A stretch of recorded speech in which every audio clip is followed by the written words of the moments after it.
present the colors.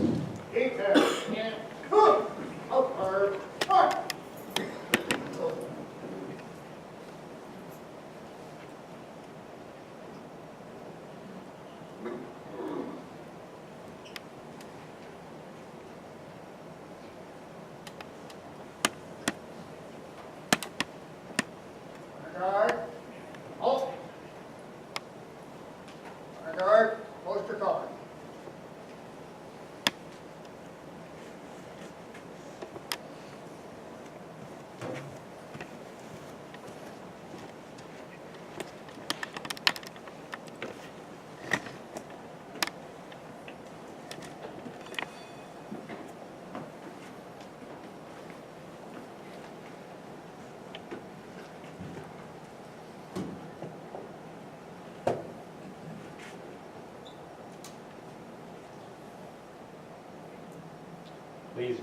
Please join us in the singing of the national anthem as presented by Touchstone Energy.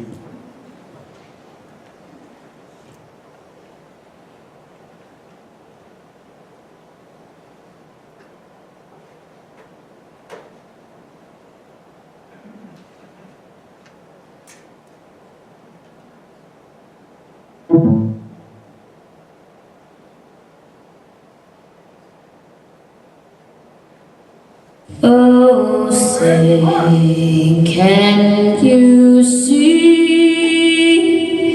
by the dawn's early light what so proudly we hailed at the twilight's last gleaming, whose broad stripes and bright stars through the perilous fight o'er the ramparts we watched were so gallantly streaming, and the rockets' red glare, the bombs bursting in air, gave proof through the night that our flag was still there.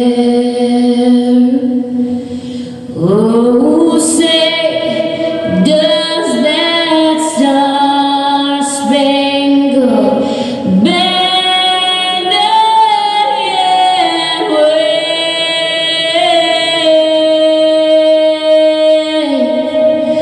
o'er the land of the free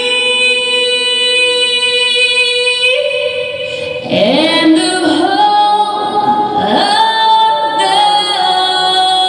the brave?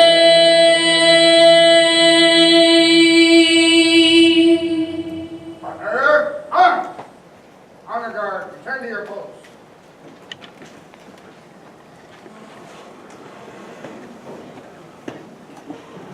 Thank you. Please be seated. Welcome again to the 79th meeting of Jump River Electric. I hope you've had an opportunity to have breakfast this morning. We wish to thank the ladies of St. John's Lutheran Church of Ladysmith for preparing the breakfast. And we again want to thank the Rusk County Home Care Services for providing the free blood pressure checks at our annual meeting each year, and the Ladysmith VFW for presenting the colors today. And just a reminder, the absentee ballots you received in the mail with the meeting notice can only be counted if they were returned to the office before the close of business yesterday. So if you didn't send your ballot back to the office in time and you still want to cast a ballot today, you have to get a meeting day ballot from our folks at registration. The only ballots that will be collected and counted today are those colored meeting day ballots. Attorney Niles Berman of Wheeler Van Sickle will act as our parliamentarian for today's meeting. Niles, if you wish to approach the podium and read the rules of the meeting.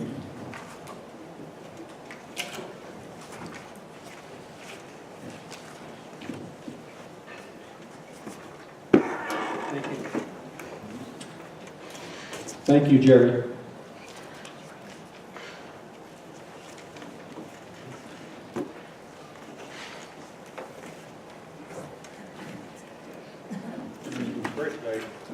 First, I guess we need to hear from Lori Tagoma. And she needs to report on the registration and declare that the quorum is present. Lori, can you do that for us?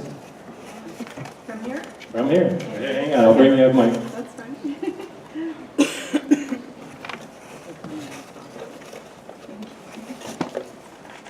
So this is the report on registration and a declaration of quorum being present.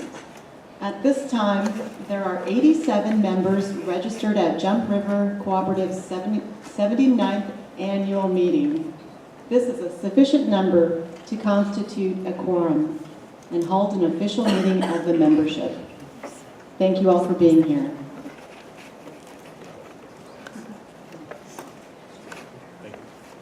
Now my turn. Good morning. So the bylaws provide that the Rules and Resolutions Committee, which is appointed by your directors and met prior to the annual meeting, the bylaws provide that the Rules and Resolutions Committee should adopt meeting rules to govern this meeting and supplement what's otherwise provided in Robert's Rules. The specific rules of this meeting were published in your notice of annual meeting, your booklet. They appear on page 16E, and I do want to take just a minute to read through these, and I'll try and make up the time in the next segment of the meeting. Number one, as provided in the bylaws, no resolution on policy affecting Jump River Electric Cooperative, Inc. may be submitted by any member unless written copies have been submitted not less than 45 days in advance of the meeting, so as to permit review by the Rules and Resolutions Committee and its recommendation to the meeting as to approval or rejection. Resolutions to this meeting have been turned in by September 6, 2017. Notice to this effect was included in the June and July Wisconsin Energy Cooperative News mailed to each member. Number two, the meeting will be conducted in accordance with Robert's Rules of Order newly revised as supplemented by these rules. And the President has appointed the Cooperative's attorney, Niles Berman, to act as parliamentarian of the meeting.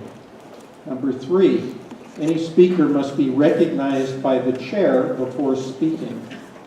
Number four, only members will be recognized by the chair, and each member must give his or her name and address. Number five, members are to limit their comments to 3 minutes, with any rebuttal limited to 2 minutes. And finally, number six, comments from members will be in order during old and new business sessions and after the president's, managers, and financial reports have been given. So that requires no further action, but those are those and the provisions of Robert's Rules of Order will govern the conduct of this meeting. The next item on the agenda is the notice of meeting and affidavit of mailing. The notice of meeting also was published in your annual meeting booklet.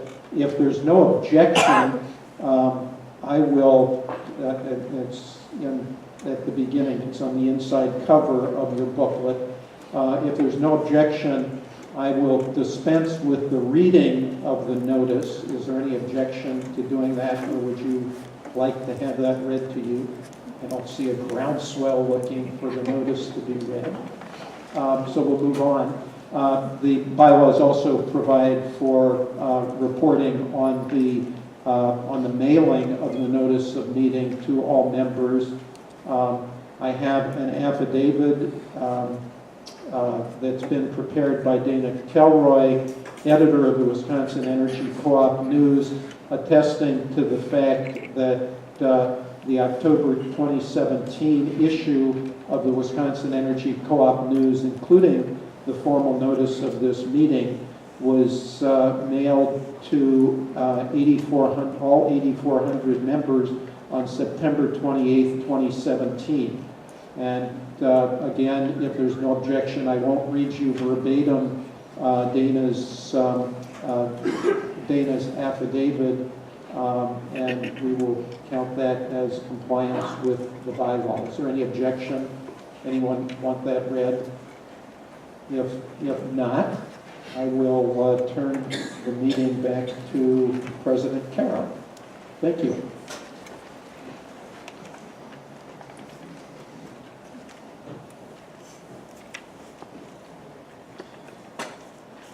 In last year's meeting, we did not approve the 2015 minutes. They were placed in the magazine this year, and hopefully you have a chance to read those.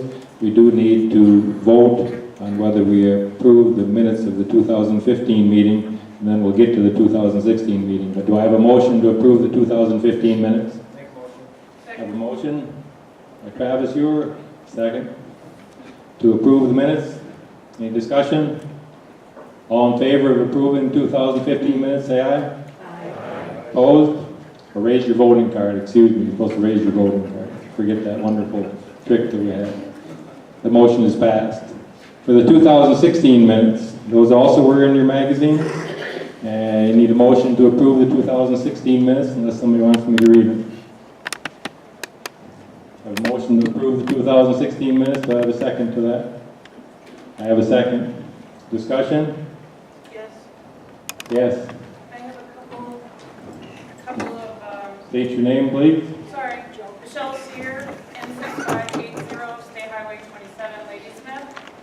Get your mics. Okay.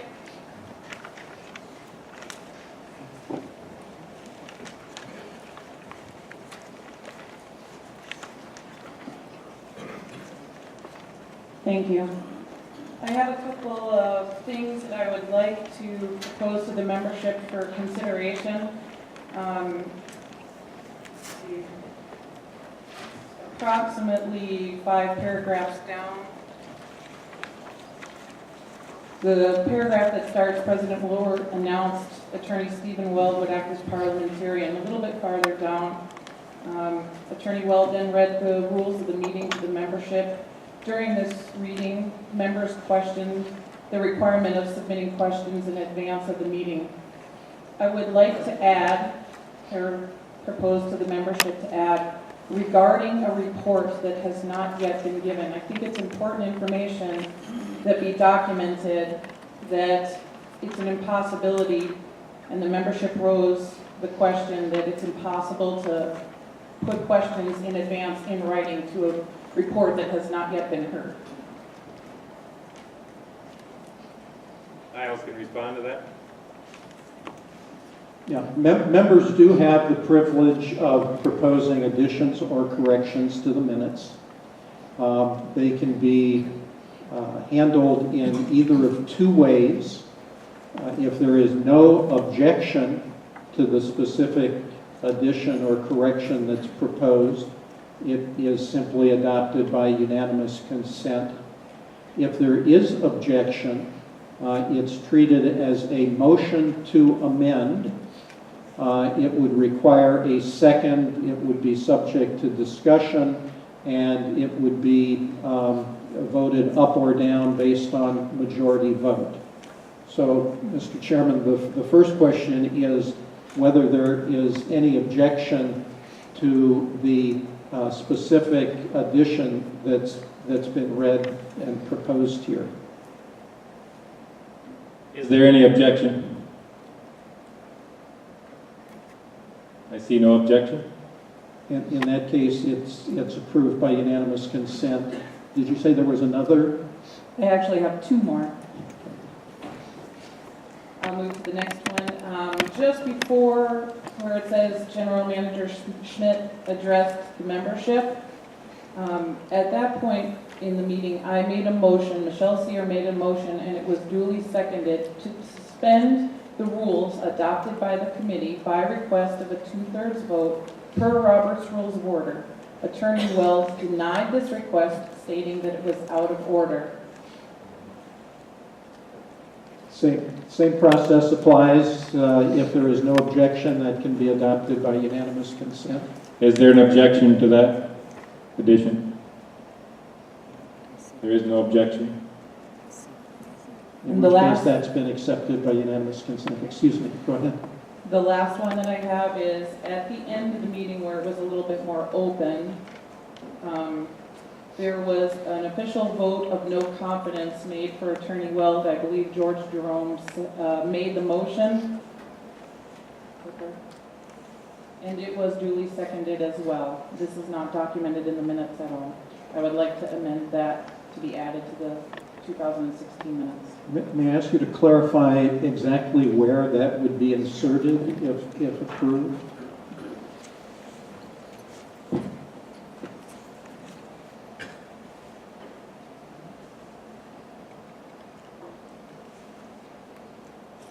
It would have been in the part, I believe, where, it's like the third to the last paragraph. That whole paragraph is used as a generalized statement, and a lot of activity actually happened right there, where it says President Woolward called for new business, questions were asked in regards to voting on the principal office being moved. There was a lot of things that happened in that time period, and that vote of no confidence, I believe, happened right there. Are you proposing then that that language you read would be added at the end of that paragraph or elsewhere in the paragraph? And I'm sorry, but we That's have okay. to get, these are permanent corporate documents, and I know everybody doesn't love this stuff as much as a lawyer does, but we do, it is important for us to get this right. You can add it, I would propose to add it to the end, although I would have to go back to the video to know if that was exact or not. So my apologies, I don't have the exact order in that paragraph. Does anyone want the language reread? If not, again, same process, no objection, it can be adopted by unanimous consent, otherwise it's a motion. Is there any objection to that language? If there is no objection to that language or the others, is there a unanimous consent for all three of those additions? If so, raise your ballot or voting card. If there is objection, raise your voting card. I see no objections, and the changes will be added. Thank you.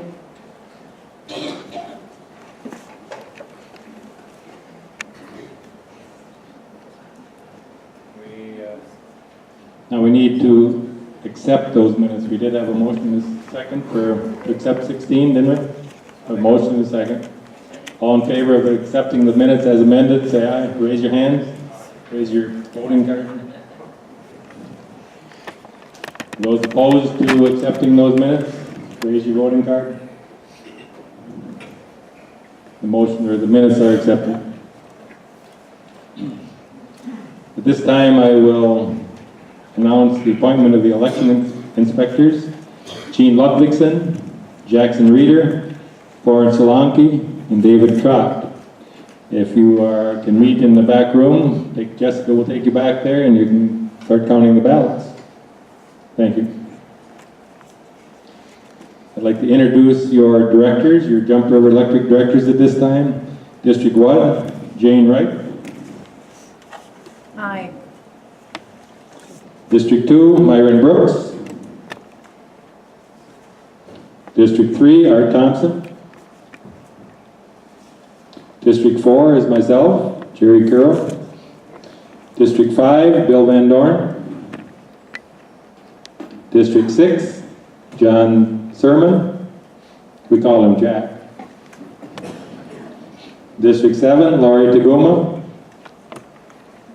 District 8, Walter Crook. And District 9, John Hanson. That's why we call it John and Jack, so that we don't have two Johns. Thank you very much. The Niles Berman will introduce the nominees for District 3, District 4, and District 9.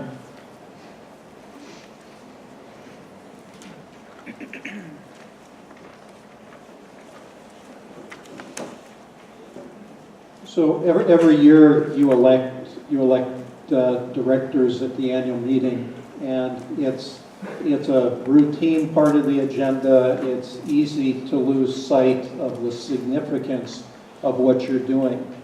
With our investor-owned utility neighbors, they don't do this. This is a point of, for me, a point of pride and distinction for our co-ops, that the folks who oversee the running of the co-op month in and month out are elected from the membership, by the membership, on a one-person, one-vote basis. It's a hugely important part of our co-op difference, and I know we rightfully take pride in that. There are 3 districts up for election this year. In District 3, we're going to ask the candidates to come forward and say a few words. They've each been advised they have 2 minutes to add to what is already in their biographies in your annual meeting mailing. So let's start with District 3. The candidates are Art Thompson from Sheldon. Art, if you want to come forward. And Joe Lawrence from Sheldon. Joe, are you here? Do you want to come forward also? And we'll do this in the order that it's printed in my program. So, Art, would you like to speak first? So, Is it on? You turn it on and then let it wind up.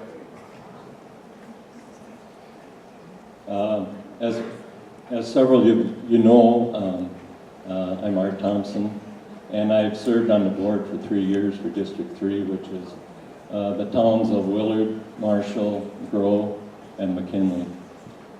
And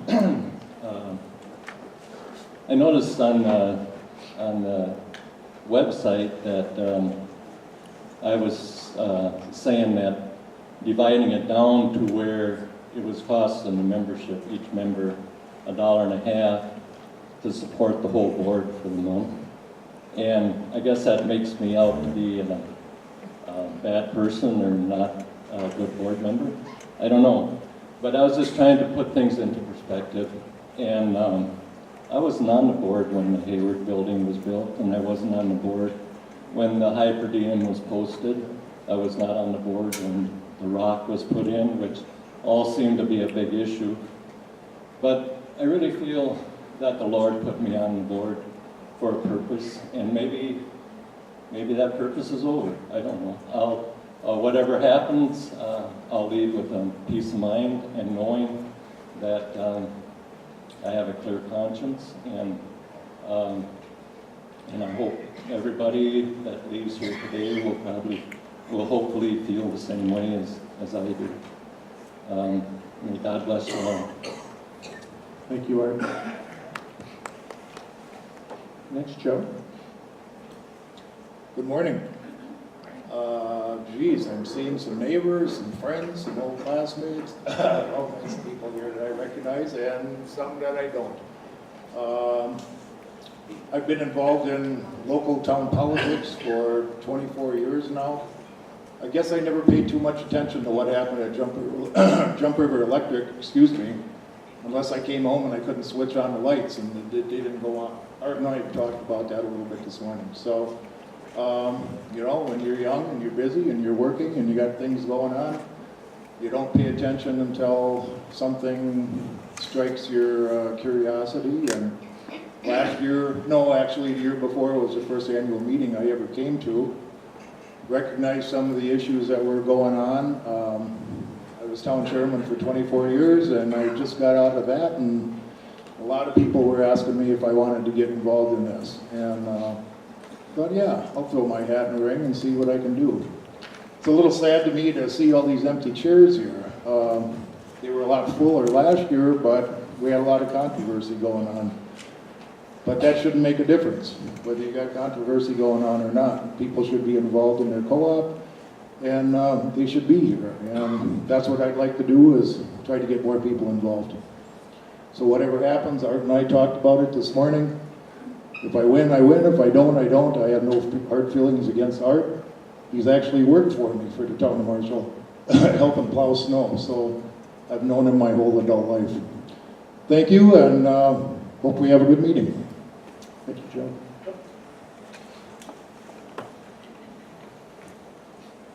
So those are the two candidates in District 3. And just as a reminder, it doesn't matter where you live in the service area, you have a right to vote for a candidate in each of the districts.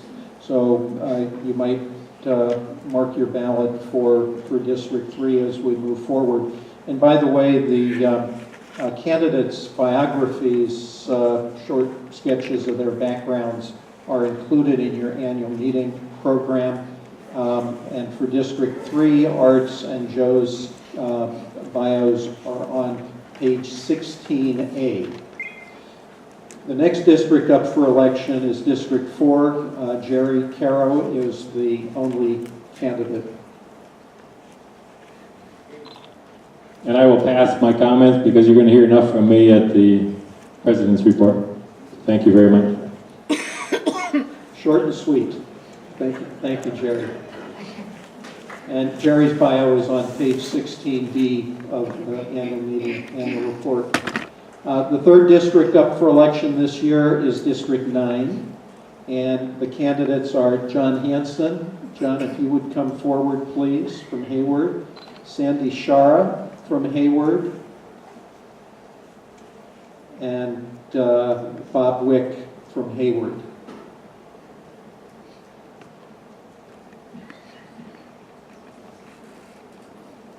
Is Bob here this morning? Okay.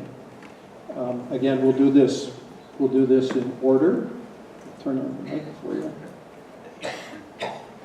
So, John. Thank you. My name is John Hanson. I'm currently your District 9 Director. I do want to take a moment to comment on a post that was recently put on the Take Back Jump River Facebook page, which stated, "We are wary of Mr. Hanson as he's married to a publicist that the previous board of directors used to write articles in their favor." That statement is incorrect.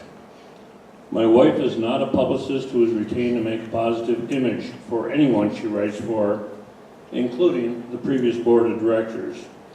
She never attended any meetings. She simply took the information provided to her by the board and put in a format that made it easy to read using her English and copy editing skills. She is a freelance reporter and copy editor who works for 4 newspapers, 2 Duluth magazines, the Cola Newsletter, the Our Wisconsin Magazine, and the Visitor, and numerous other publications. She has her master's degree in English, and she is very talented at what she does. The statement on the Take Back Jump River Facebook site is very misleading. I asked to be nominated to fill the District 9 vacancy as I felt I could make a positive difference for the membership of our cooperative by making informed and intelligent decisions. During my tenure, I have been actively involved in the selection and recruitment of our new general manager, and we really got a good one, as well as the difficult task of implementing a modest rate increase to assure our cooperative remains solvent moving forward. We have now established a new dialogue with the LCO Tribal Council and are actively seeking solutions to come to an amiable agreement with the tribe for the easements on their land, which have been pending since 2004. We're also working on many other important issues. It's a very challenging job, and I would ask for your support to continue to serve as your District 9 Director. Thank you. Thank you, John. And Sandy Shara is unable to be here today, but she sent a statement. Yes, still on. Good morning, everyone. No, I definitely am not Sandy Shara. I'm Sue Farrell. I spoke with Sandy a few different times in the process of her becoming a candidate, and she has had a vacation planned from October 3rd to October 25th for a very long time. She's out west. So she did ask me if I would please read a statement from her, and I will do that. It says, I apologize for not being able to attend the meeting today. I am out of state until the 25th of October. I have been living in Hayward area in District 9 since 1988. I am now retired, but previously I was a business owner for 20 years, operating my own hair salon, which also was located in District 9. I am currently a supervisor on Town of Round Lake Town Board and have held that position for over 17 years. As a town board member, there have been some challenges along the way, but with compromise, along with common sense, we work together to reach a solution. The best experience I can offer you is my years of public service and my ability to work well with others. I feel that I have good communication skills because of the career that I have chosen in my working years and my time spent on the town board. I can assure all of you that I will do the best job possible to represent all of JREC, not just the ones in my district. I believe that all members deserve a voice, and I will always be willing to listen. I will be honest, dependable, approachable, and would be honored to represent each and every one of you. Thank you, Sandy Shara.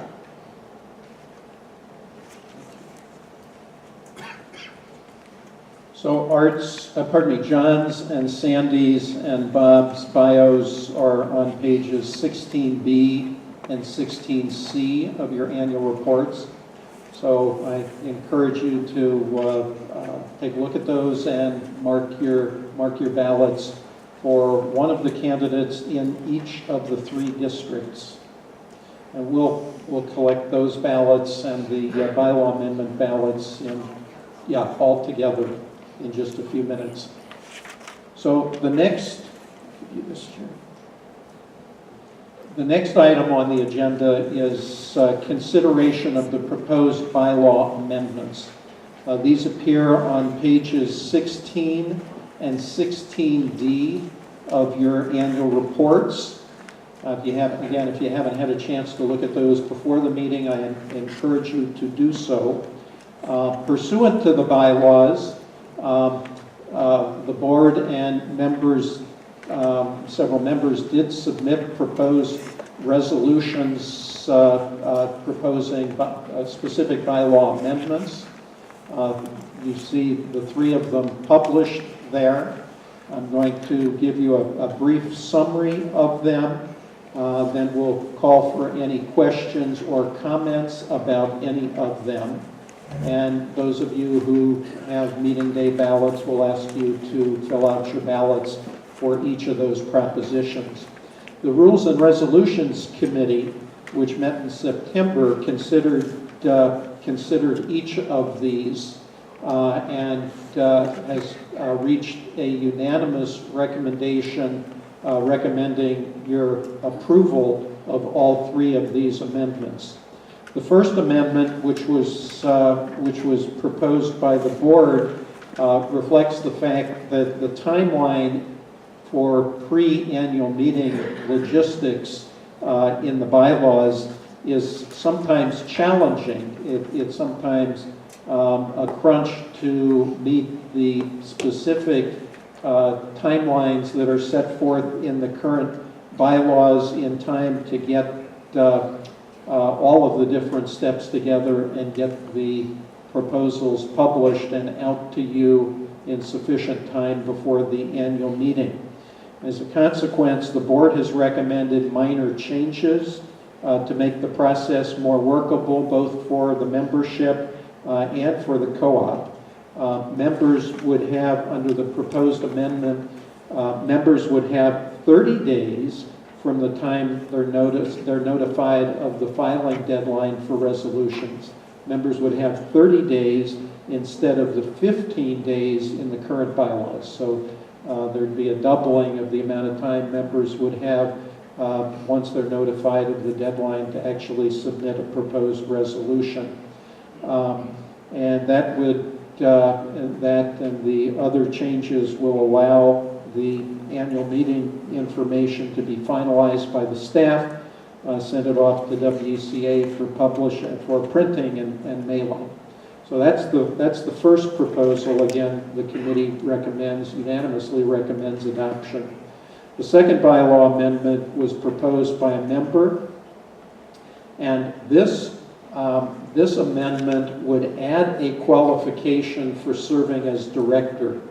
It would disqualify a member from running for or serving as a director of the co-op if he or she has been removed from office by the membership, or if he or she has been subject to a petition for removal, if that petition has been validated, that is, it's found to have the required number of signatures, but then before actual removal, the director resigns. So if a petition's been validated, but the director resigns before the members vote on the petition, the individual would be similarly disqualified for running for director, and that disqualification would remain in place for a period of 5 years.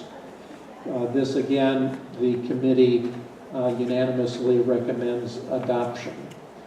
The third and last proposal for bylaw amendment, again proposed by a member, would set a dollar limit on director compensation. It would set that limit at $14,000 in any fiscal year, and would cover the per diem, and would also cover the co-op's reimbursement to the director for expenses like meals, lodging, mileage, etc. That's the third proposal, and it is also unanimously recommended for adoption by the committee. So those are the bylaw amendments that are in front of you. Now it's your turn. I would entertain any questions or comments that anybody might have about any of these proposals. Are there any questions or comments about any of the proposals? Seeing none, have I missed anything? If there are no questions or comments, then I'll ask you to please mark your ballots on each of the three proposed bylaw amendments. So if you would please mark your ballots at this time. And my eyesight isn't real good. Jessica, do we have yes, we do have our election inspectors here. So we've got 3 election inspectors who will be moving through the crowd. 4, okay. We have 4 election inspectors who will be moving through the crowd, so if you would pass your ballots to the aisle, please. They'll collect these and count them along with the mail ballots that were received by close of business yesterday. We want to make sure we have every ballot, every vote counts. So if you have a ballot, please pass it to the aisle or hold it up in the air so our election inspectors can collect every one.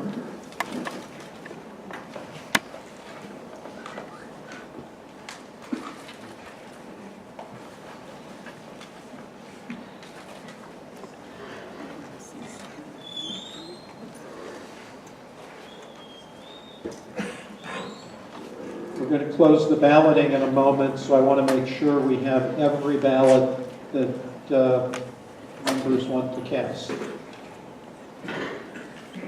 We have all the ballots? All the ballots? Last chance. Hold them high if you've got one. Looks like everybody has voted who wants to vote. Thank you for your attention, and we'll come back a little later and report the results of the election and the vote on the bylaw amendments. Thanks.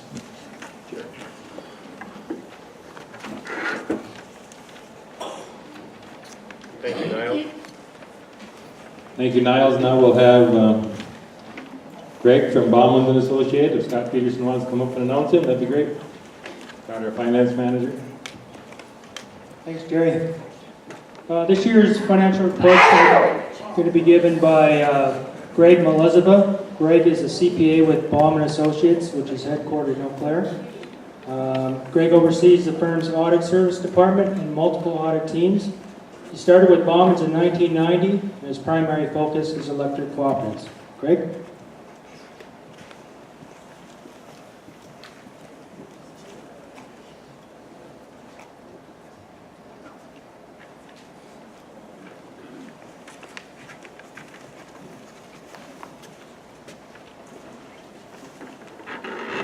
Good morning, everybody.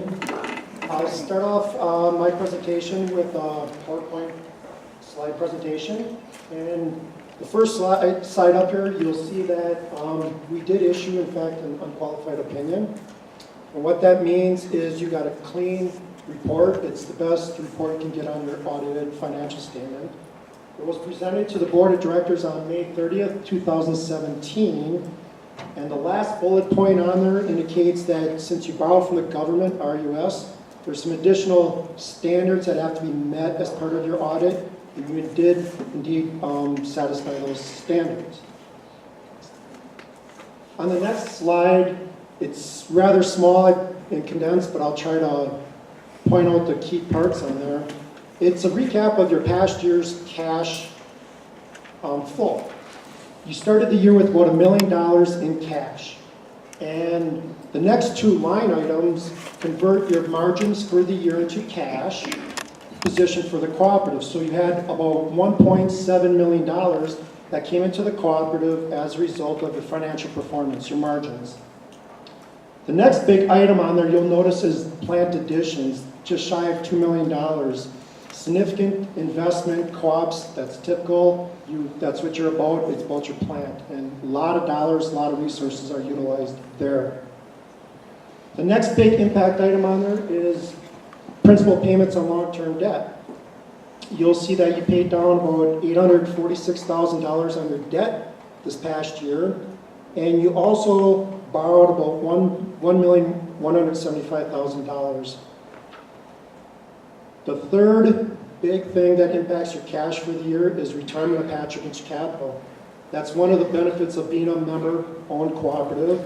Any margins that are in excess of operating costs that are allocated back to you eventually get retired. So that is the $300,681. Gives you an ending cash position, of approximately $970,000. Next. The next slide gives a brief recap of your plant activity for the past 5 years. Again, this slide does demonstrate there's a lot of activity that goes into your plant each year.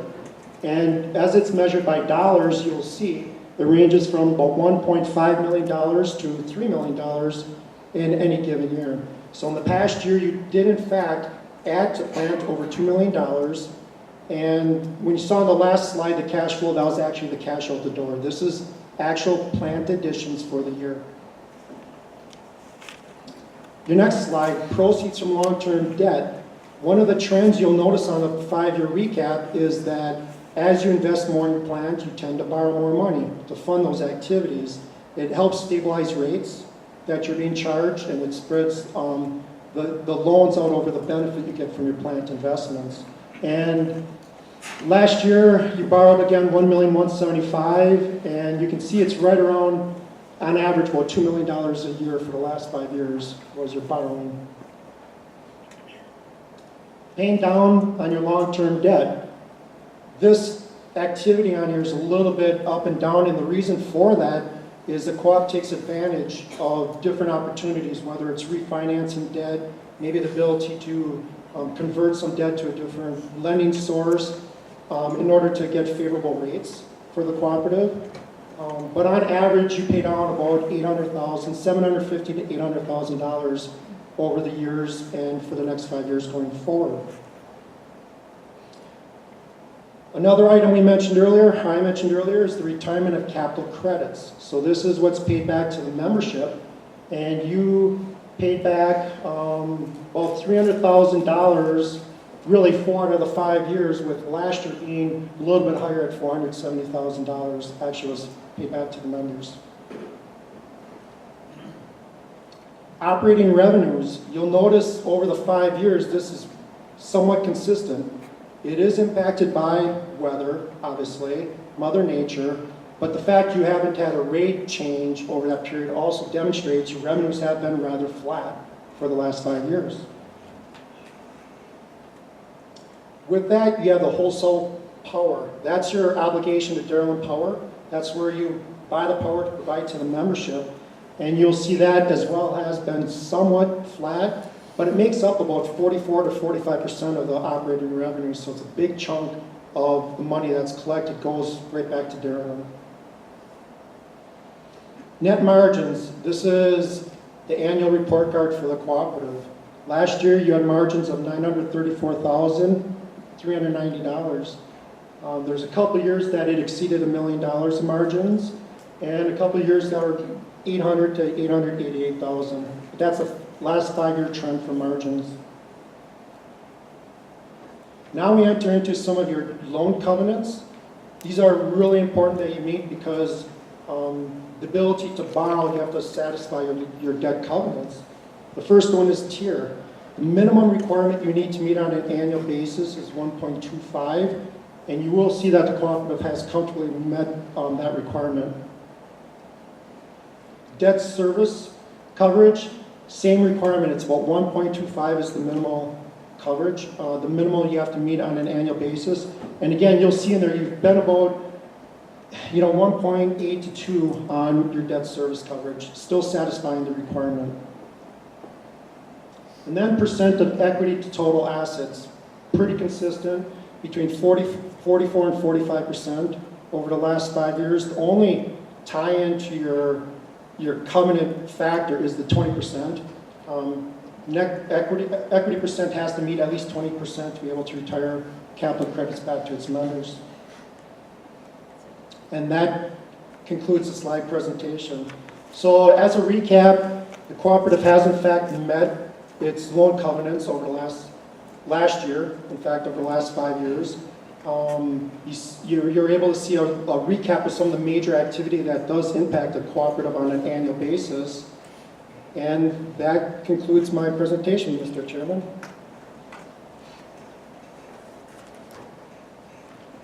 Thank you, Greg.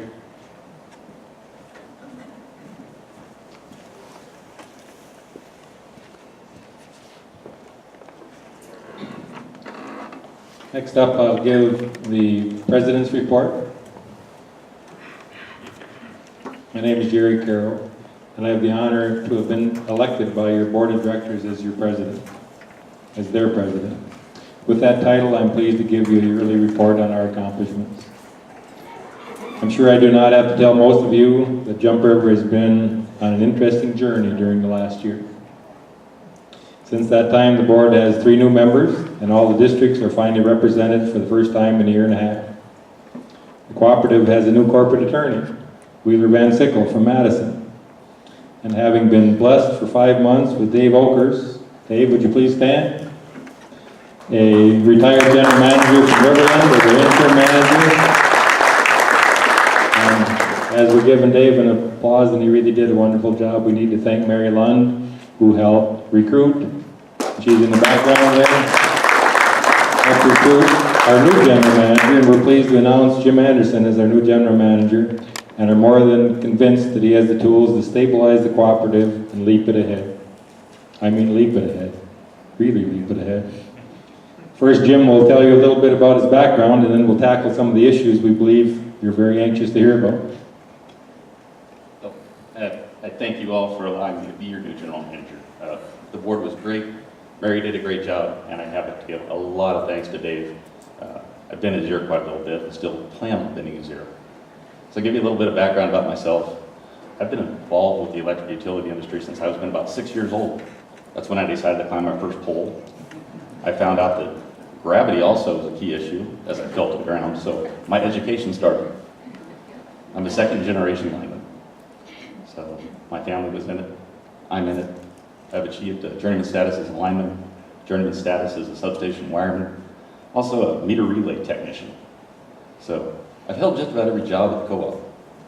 In the process, I managed to get into engineering and also business management. So I've had a little experience with everything. Might make me a little dangerous, but it's a lot of fun.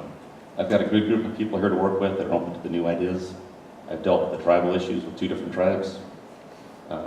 So we moved forward on tribe stuff right off the bat. The second thing I got to deal with was renewable energy. We did solar farms, wind projects. We've done just about everything. So I have the experience to draw from. We're going to use that to jump forward or excel forward. So glad to meet you all. Thank you, Jim. And Jim will help me through this part of my presentation, and we're going to probably get a little more complicated than maybe you're interested in being, but I think it's important to understand some of these things. If the board had only one thing to concentrate our efforts on, it would be to ensure the financial stability of the cooperative while delivering the consistent, affordable power to each of you member owners. One of the first things we did this winter was to finally pass a budget after going a year or so without. I would like to tell you the board understood each and every part of that budget, but at this point that may be an exaggeration. With Jim's assistance, we will more fully understand the 2018 budget. In addition, we will form a budget committee of board members chosen to keep abreast of the issues and will follow the development of our new budget throughout next year. We need to know what's in there. Cooperative finances are all about margins, and these 2 slides tell us a lot about where we are and how we compare to others. The red line, that's us, closely mirrored the other cooperative margins in Wisconsin and in all of America, until something happened in 2015, which caused the bottom to drop out. Should be another slide. Which caused the bottom to drop out and how effective we were in delivering affordable power. These numbers are not available for the margins for 2016, but our financial staff tells us there was probably not a significant upturn. There was cause for concern. This summer, the board enlisted a cost of service study to help determine if there was a need for a rate adjustment to remedy the situation. The last such study had been done in 2008 when it was determined the facility charge.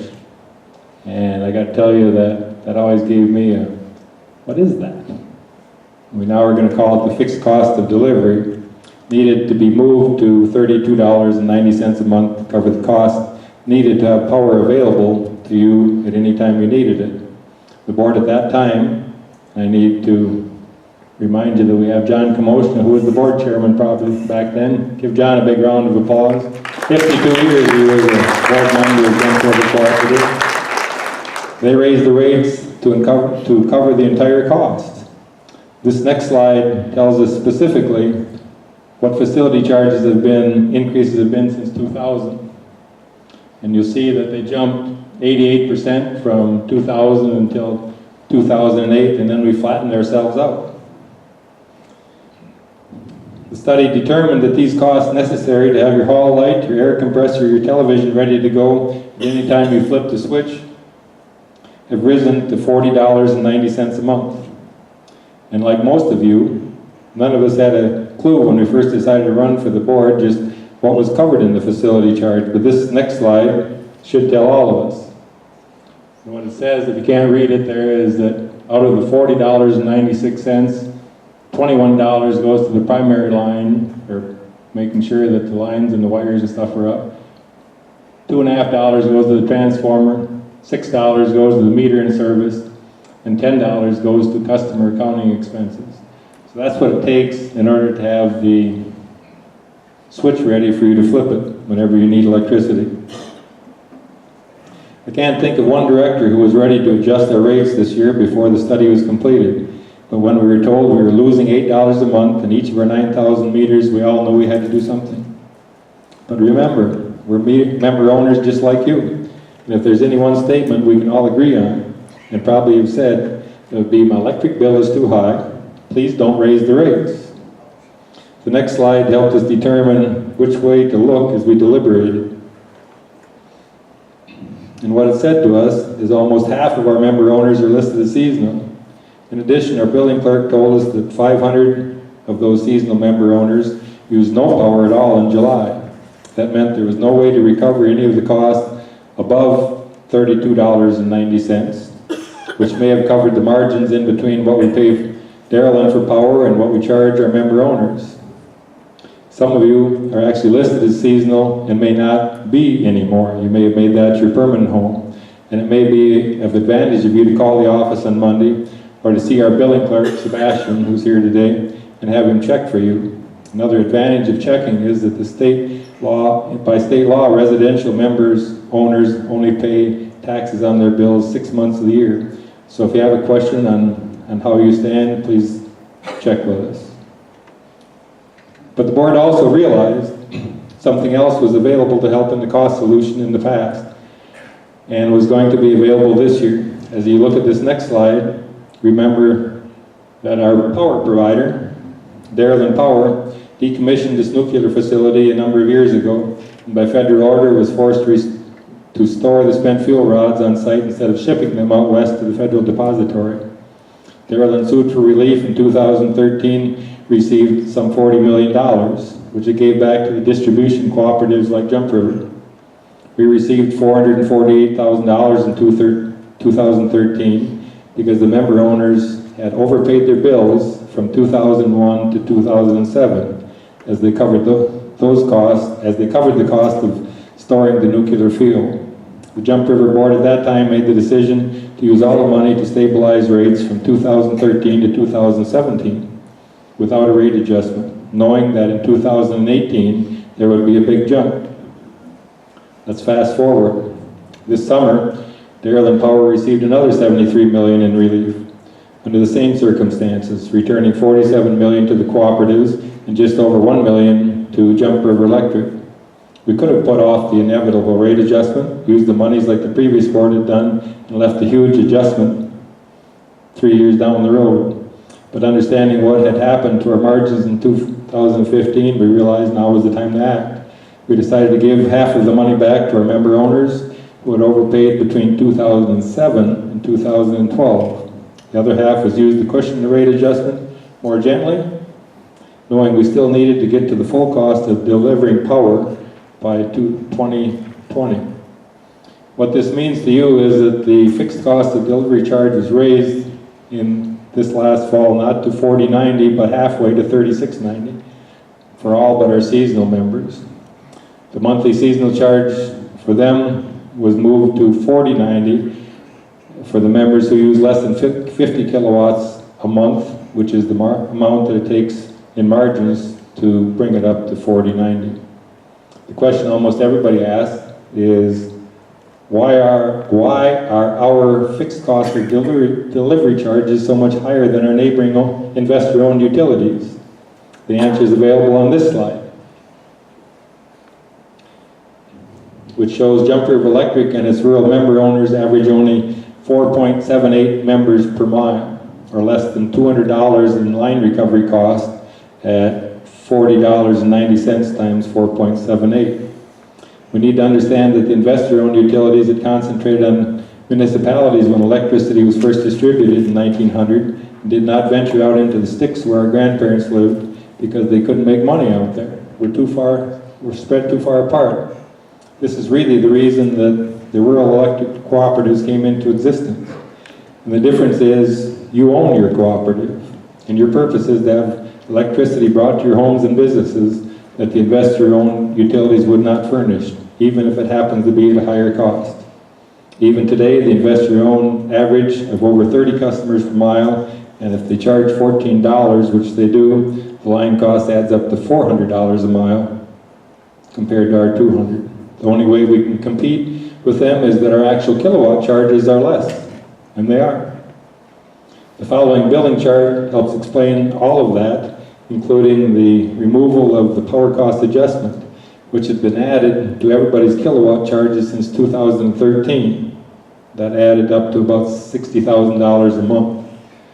That PCA may return at some point on your bill, but will not be used to generate additional revenue without a specific purpose like it had been for the last 5 years. The board has dealt with a number of other issues throughout these last 9 months, but none is soul-searching as the decision to bring the appliance division to a close. For 60-some years, Jump River sold appliances. Many people, including non-members, came to rely on the good deals and great service that was provided. But after 2 audits and months of discussion, the board decided it was no longer in the best financial interest of Jump River to continue. Before we did our close-up look at that division, all of the directors were of the same opinion. It's much too good of a good thing to tamper with. But when we were done, we agreed it was time to close it. This slide lists what is left in our inventory. And if you're interested in what we have, either stop in on Monday or talk to one of our staff here and we'll try to help you out. Many people told me that it would not be wise to discuss either of these issues, the rate adjustments or the appliance division closure today. But this is your cooperative, and you need to know what your elected directors have decided, no matter how uncomfortable it may be for us. And please don't ever hesitate to talk to us in person whenever you see us if you have an issue. Last winter, our general manager at the time made a statement to the board that he could not do many of the things we expected him to do because he was spending 90 to 95% of his time on issues relating to outside pressure on the board. That was a sad reflection of the times. There are still those who wish those pressures to continue, and it will be up to this next board to keep your manager on task doing great things for you. In the last few months, your board has reached out to our member owners to more involve them in actual guidance and knowledge in their knowledge of the cooperative. We intend to expand those efforts. Those connections between our staff, your board, and you are what makes cooperatives so special. And again, it's up to us to remember the history of the development of the cooperatives, of this cooperative 50 to 80 years ago. In those days, none of our homes or farms had electricity, but your grandparents banded and bonded together, no matter which part of the cooperative they were in, and said, despite our differences, we can and will make this work. They did it back then, and we can continue now. Thank you. Jim, are you ready for you?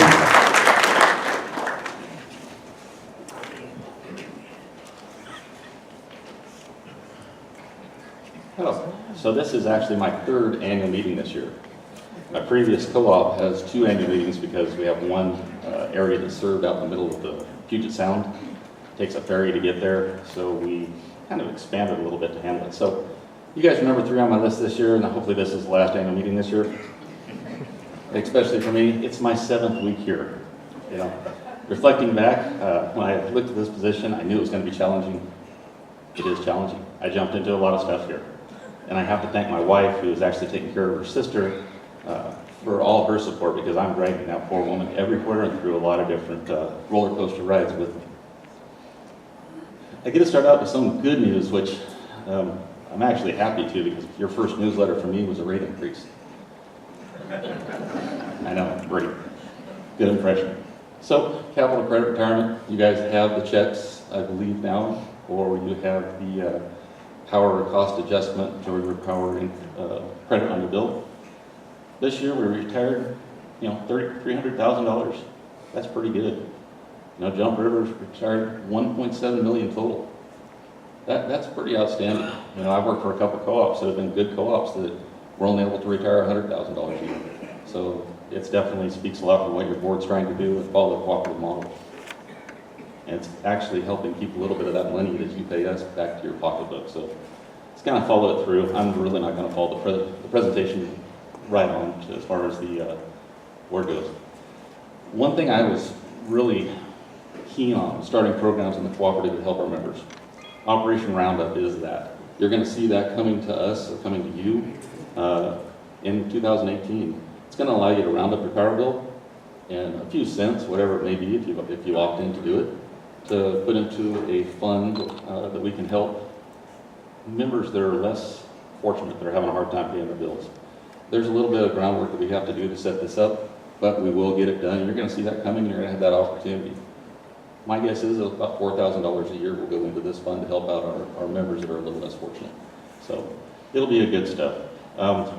You'll see more on articles in the magazine as we move forward that talk about this. But it's a positive move for us, and we're doing it for the community. Meter deployment. So, again, with everything I've done, this is my 4th meter deployment. We're about a third of the way through. Please don't call them smart meters. They're an advanced meter. They don't do anything smart. They just report your energy use back, and that's all they really do. We can't tell what you're doing as far as watching TV, and we can't tell what TV program that you're watching. These meters actually make it very efficient for us to predict an outage. They report back to us. They let us give us better insight on how to respond to outages, and also look at voltage on the lines. We can actually see what's happening and better operate our system. As we move forward on this system and get it deployed, we're about a third of the way done right now. We're going to offer you, members, prepaid metering. And this is something that I've looked at and I've used in the past. This will be really good for some of our members that have a hard time paying their bills and are on a frequent list for possible disconnects. And you're going to see a lot more of this coming. So as soon as those meters are out in the field, you're going to see this particular program take off. And I think it's going to really benefit some of our members.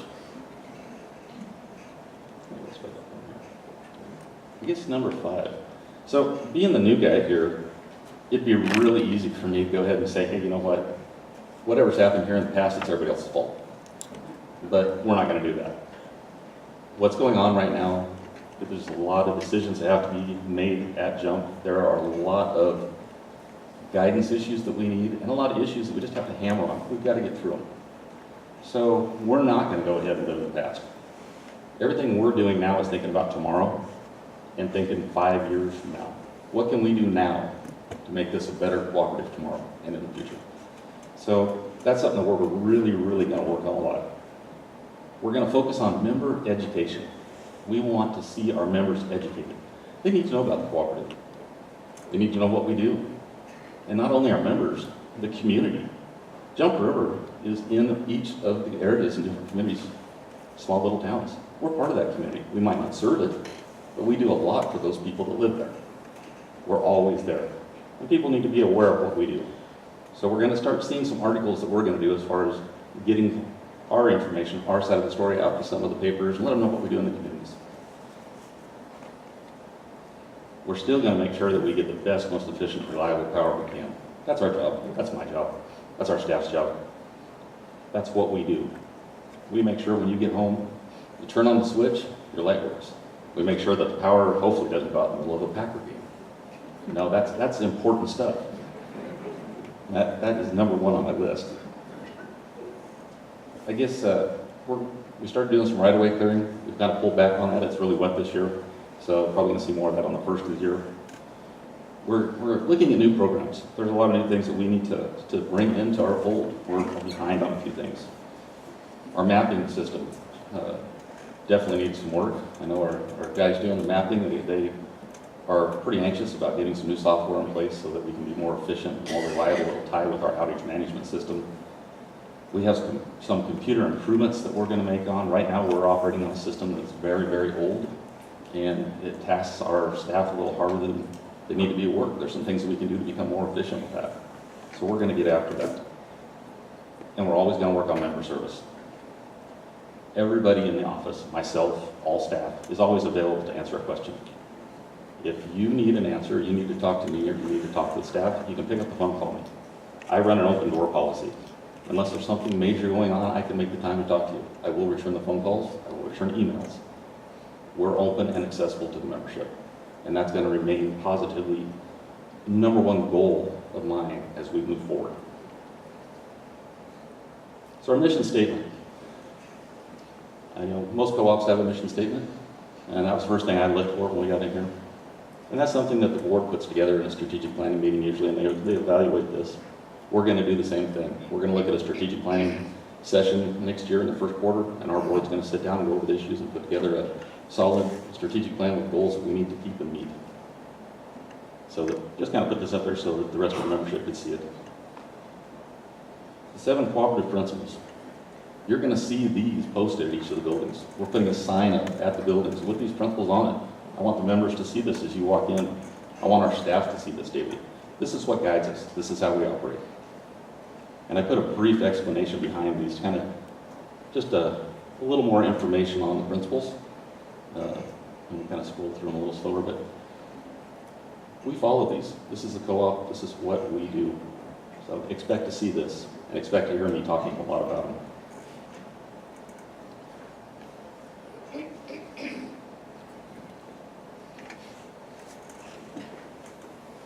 And then let's roll into our next slide. So when I came here, first thing, every new guy does, you look at the history of the co-op.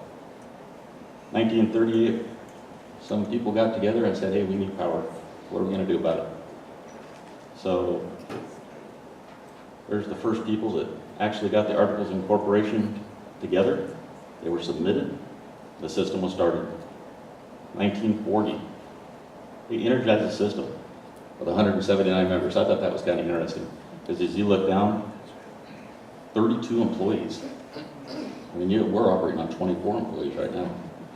So I thought that was pretty good. And with the investment of the plant was only $100,000. Total, 1940, the total kilowatts, 5,140. I think we probably exceed that in our own household over probably a 3 or 4 month period.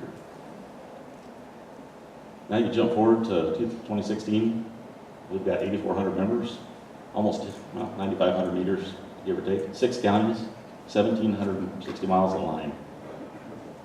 Huge kilowatt consumption, over 7.5 million. And our assets have froze up to 37 million. I mean, that's pretty impressive, and actually not so long of a time span, because we're coming up on just 80 years, 79 years this year. So kind of interesting learning the history. And kind of a high-level look at our system. I threw this on here because as I was looking at Jump River system, we were getting ready to make the move from the West Coast to come to you guys. It's approximately 1,770 miles. And according to, I can't remember who we pulled this from, Google, it takes about 27 miles or 27 hours to drive it. That's roughly the length of Jump River's lines. So, if you want to think about how much line we have, you can look at the difference from here back to Seattle. That's not counting the miles of line that we go from the transformer to the home. That's just the distribution lines out there. That's a lot of line. We cover a lot of line. And that kind of puts it in perspective. If you're driving legally at 70 miles an hour, and you travel back there, that's about roughly about 3.5 days to get out here. So something to think about when we talk about the length of our lines. Now this slide is a little, it's kind of the best I could put together, but this gives us a look and gave me a look at what the system looked like. Up in the Hayward area, we've got 2 substations up there. I should look at my notes because I can't even read that. Sister Bay and Round Lake, we have 2 in that area. So we do have an outpost up there, and we've got a good crew that mans that outpost. We've got 4 substations in the greater Ladysmith area. So high concentration of substations here, a lot of area down here. And then we have 2 substations down in Hannibal, kind of in the greater Gilman area, where we have 2 substations located at. What this looked like when I came in here, I'm used to a system that's broke up. From one end of our system to Gilman to go all the way up to the Hayward office takes about 2.5 hours. That's a long trip. If I look at coming back and having to bring crews back from Hayward down here to Ladysmith to help us out, or into Gilman, we have the same distance coming back. And if you actually look at a Google Earth map and bring it back together, Ladysmith is about dead center in the middle of the entire district. And that's one of the reasons that we're having the annual meeting here, and I know there's been a lot of talk about dual annual meetings and where to move them. Ladysmith is about equal and fair for every one of the members to get here. I know that we need to reach out to the members, and I know that's an issue. But when you look at the greater area and everybody that we have, Ladysmith is about dead center. So it just kind of puts it all into perspective. Let's see, I guess how our membership looks, you've seen this slide. So I won't really go on it, we just kind of changed the picture, so maybe you're in the picture, you can recognize yourself. And, as I look around, I found out we actually have an outpost building in Hannibal. I didn't even know that we had a building down there. I knew I had two guys that were down there, Kevin and Scott. I didn't know we had a building there when I first came to this co-op. We have a building there. So we kind of took a picture of this stuff so you guys could take a look at it and see, you know, that's part of Jump River. And it's located down in the Hamel area. Then we move into the Ladysmith headquarters. You know, Tammy and Vicki, I gotta admit, these two ladies, when I came here, and they're both here, always smiling. I was impressed when I first came here. These ladies, no matter what, always have a smile on their face. And that, to me, says a lot. Well, I don't know if they were just happy to see me walk out the door. Should think about that. But they like being photogenic because they hopped in the next picture in there, and that's the rest of our staff here. You see Tammy's in the back, I'm kind of the guy in the back trying to hide, and many of them, Vicki and Scott. Denise, who does a lot of workforces up front here. Jessica is out of the room with the ballot counters, and Dawn, and I can't forget Sebastian, who's on camera duty right now. We've got a good group of people down there, an excellent group of people in that office. Then we get with the rest of the staff that probably does the heavy lifting, so to speak. Jeff and Charlie, they take care of a lot of the appliance and a lot of the metering stuff that we do on the side. You got Kurt, and Kurt kind of, he's a jack of all trades. I can usually catch him around the corner whenever I need to. And then the rest of the guys, Marcus, Dan, Sam. Sam is actually our operations manager, line superintendent.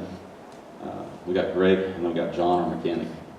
These are good guys, good people. And we go to the Hayward Outpost, and that's a nice building. I mean, it's really nice, and I am glad we've got it. Gail, same thing, big smile. Every time I go up there, Gail's always smiling. She is a really happy person. And the Hayward crew, we got Jordan, Calvin, Jared, Corey, and we got Joe, he's a line suit.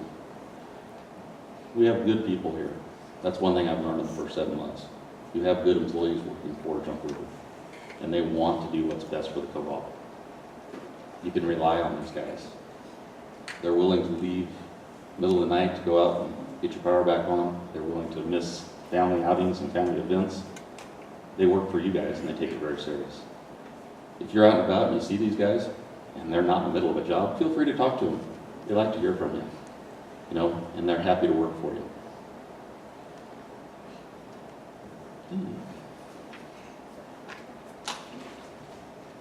Okay, real quick, and then I'm done. Energy Sense, we're involved in a lot of different programs, and I don't even know if the membership knows about the programs. So we threw them on the list here: lighting incentives, conservation, AC, farm equipment rebates, Energy Star appliance rebates, energy renewables, home performance, air source heat pumps, ground source heat pumps. There's a lot of stuff that we offer that probably isn't out there. So one thing that I didn't tell you that we're going to do is we're going to become really active again. We're going to start up our Facebook account and media accounts. We're going to start posting this stuff on our side. We're getting our story out there. So if something comes up, we have the Jump River employees, we're going to post it on there. Complete with outages, anything we're doing brush clearing, we're going to start community using media. So real proactive, you're going to start seeing this up there. And we're also redesigning our website. Hope to see that one kick off here pretty quick after the first of the year. We also offer a bunch of other stuff. I'm not going to go through them. A lot of different programs. So anytime you're interested in this, give us a call, talk to the ladies up front, myself, anybody will help you out.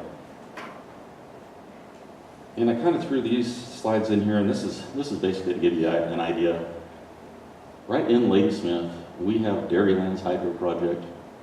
You know, their 22 megawatt production plant. It's a good plant. It's right in our backyard. Kind of nice. We also have a 1 megawatt Conrath project of Dairylands that their solar is at. And then the next slide will be their landfill plant in Weyerhaeuser. The reason I threw these in here is we also have Evergreen Energy. I guess Evergreen. It's a project you can buy into green power. And that's something if any of our members are interested in, you guys can make the choice and actually get a hold of green power.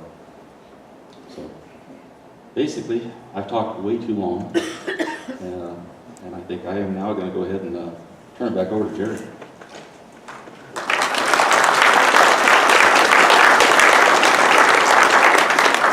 Now you know why we hired him. Next up is Ben Barath from Dairyland Power.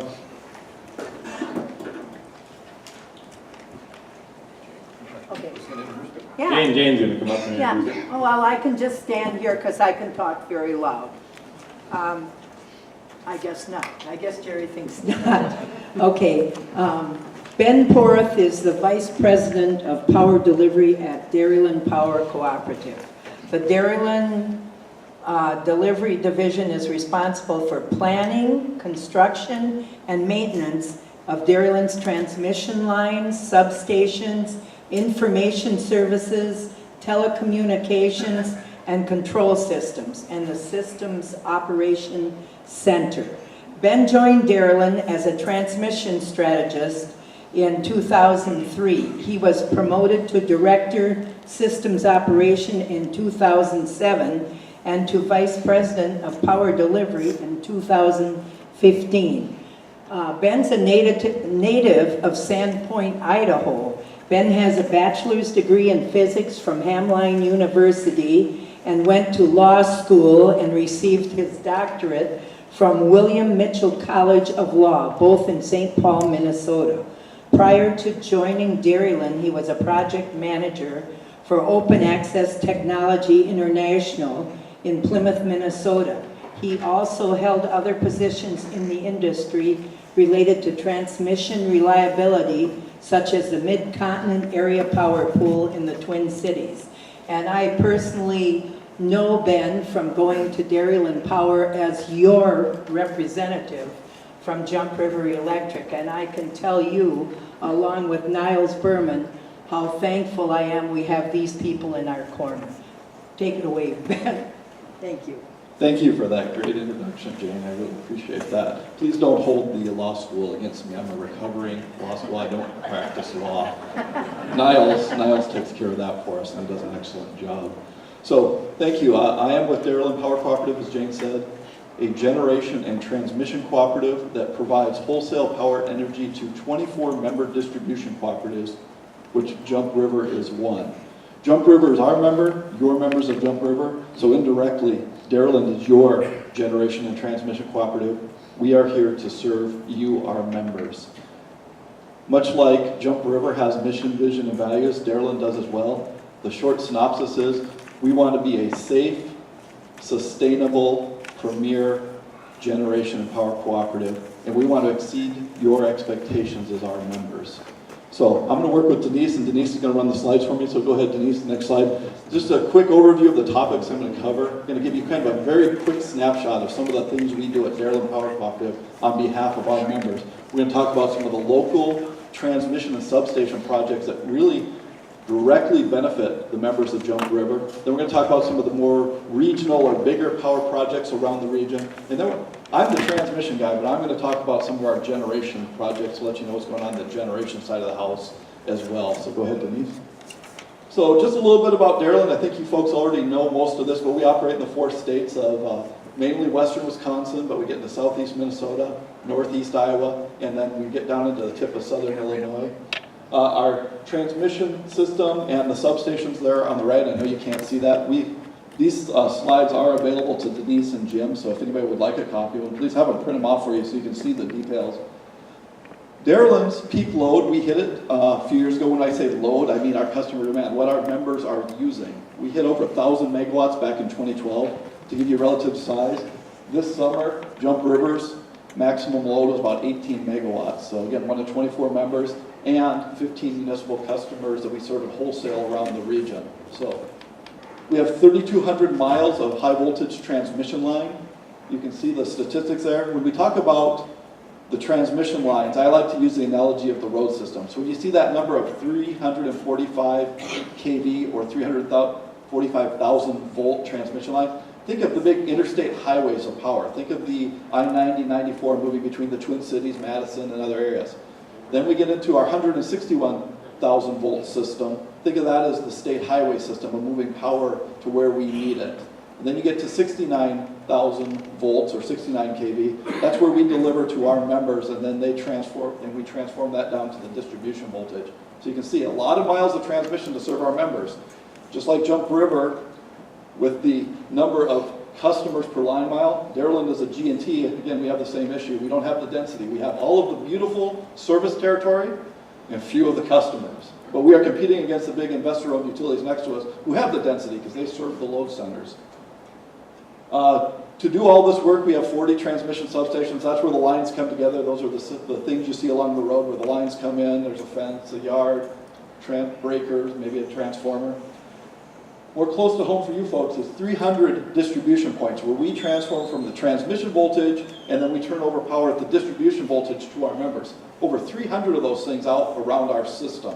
A lot of infrastructure needed to serve our members. Dairyland does own, operate, and maintain the 8 substations that serve Jump River members. Of the 300, there's 8 substations that serve Jump River. Go to the next slide, please.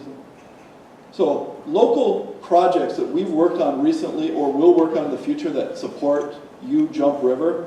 We've done some transmission line work. We just finished a major project here earlier in 2017. We rebuilt 30 miles of line between Lublin up to the Holcomb area. That serves 2 Jump River distribution substations. So if you live in the Gilman and Hannibal areas and served off of those distribution substations, you got a new power line out there serving you. Now I can't guarantee there won't be any outages, but a new power line replacing something built back in the 1950s should be more reliable. On average, we should be able to withstand storms. We should be able to keep that line up and going and keep you in service. Now again, that's not a promise that you won't have outages, but it's new infrastructure. Likewise, we rebuilt a tap line in the Weyerhaeuser area just west of here. So if you're in the Weyerhaeuser area, you're on a new piece of line. We're coming through in 2021 up in the Hayward area. We're going to rebuild about 4 miles of tap line up there serving the Sister Bay and Round Lake substations. So come expect to see us about 3.5 years from now up in your area working for you. Go ahead. So that was on the line side. Now, we've also actually touched several of the Jump River distribution substations in the last several years. And you can see that. We've done some work on Sister Bay, Round Lake, Gilman, and Hannibal in the last few years.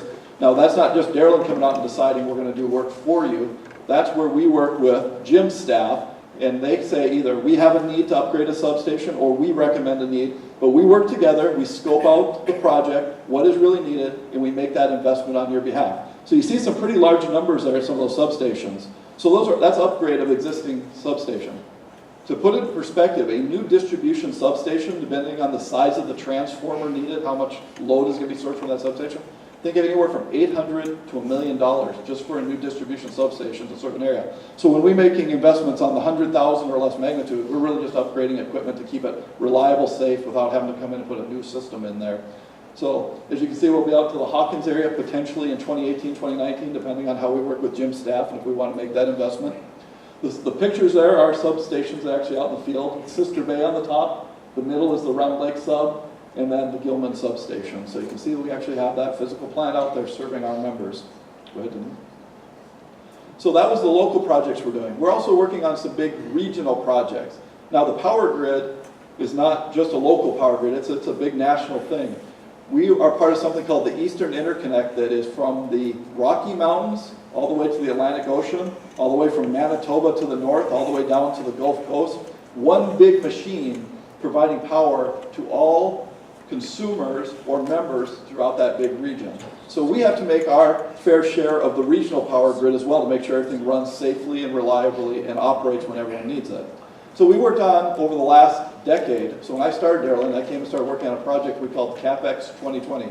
It was a new high voltage power line from the Twin Cities of Minneapolis, St. Paul down to Rochester, then across the river, Mississippi River at Alma, our power plant site, and then down to the La Crosse area. This was a 345 kV line, so it's a big interstate power or interstate highway of power, really taking a lot of that renewable energy that's being built out in the Dakotas, Minnesota, and Iowa, and moving it to load centers farther east. Very big project. And you can see the map there where we went, so next slide, please. So we worked on that for over a decade. That project is now in service, and it's delivering the benefits to the region and to local members that we expected. That line followed about 35 miles of Dairyland existing 161 kV transmission line, and when that project came through, tore down our lines, rebuilt our lines along with the new line on the new poles, and we've got 31 miles of line that we're not going to have to touch for a really long time when putting on those big steel poles. It's a really good benefit for our members instead of us having to come along and rebuild those lines separately and then pay for our members. Again, we did have to invest. We didn't get this for free. There was a big investment in this. This whole project was almost a $500 million project to build that big power line. Dairyland is an 11% owner of that. You can see we had 5 other project participants there. Excel Energy, who we do work with very well at the transmission level. I know at the distribution there's some issues working with Excel, but their transmission people are really good people to work with.